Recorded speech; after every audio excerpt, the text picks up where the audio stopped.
కాదు, super hit కాదు, ఏకంగా బ్లాక్ బస్టర్ హిట్ పడినా ఆ డైరెక్టర్ కి సినిమా కష్టాలు తప్పలేదు. అద్దరిపోయే ఆఫర్స్ వచ్చినా అన్నీ మిస్ అయ్యాయి. ఇలాంటి సిచ్యువేషన్ ఫేస్ చేస్తున్న క్రేజీ డైరెక్టర్ ఎవరు? ఎలాంటి ఆఫర్స్ మిస్ అయిపోయాయి? ప్రెజెంట్ ఆయన సిచ్యువేషన్ ఏంటి? What's the story?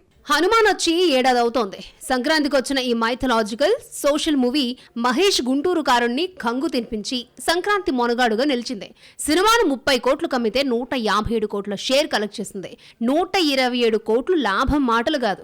ఇంతటి ఘన విజయం సాధించిన హీరో తేజు మిరాయి వంటి హిస్టారికల్ మూవీ చేస్తున్నాడు. మరి డైరెక్టర్ ప్రశాంత్ వర్మ ఏం చేస్తున్నాడు అంటే ఏమీ చేయడం లేదు. అనుకున్న ప్రాజెక్టు ఒక్కటి పట్టాలెక్కడం లేదు. హనుమాన్ హిట్ తర్వాత 2025 సంక్రాంతికి హనుమాన్ 2తో వస్తామని దర్శకుడు ప్రకటించినా ఇంతవరకు షూటింగ్ మొదలు కాలేదు. హనుమాన్ గా రిషబ్ శెట్టి నటిస్తున్నాడంటూ స్టిల్ రిలీజ్ చేసినా షూటింగ్ కాలేదు. ఫోటోషూట్ నిర్వహించి హనుమంతుడిగా రిషబ్ ను పరిచయం చేశారు.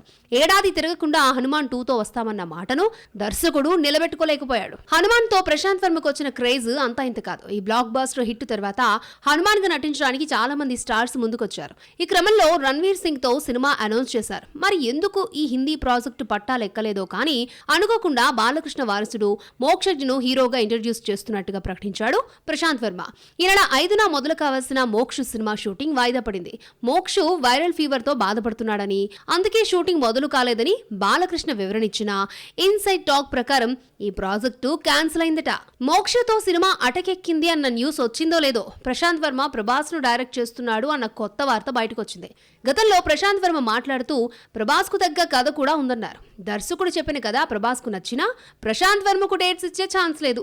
డార్లింగ్ 3 ఏళ్ల వరకు బిజీ. హను రాఘవపూడి, సందీప్ వంగ స్పిరిట్ పూర్తయ్యే నాటికి 2025 వెళ్ళిపోతుంది. ఆ తర్వాత లైన్ లో కల్కి 2, సలార్ 2 ఉన్నాయి. ఇవన్నీ పూర్తయ్యేది ఎప్పుడో డార్లింగ్ కే క్లారిటీ లేదు. ఈ లెక్కన ఈ హిట్ డైరెక్టర్ మరో మాట లేకుండా హనుమాన్ 2తో వస్తాడేమో చూడాలి.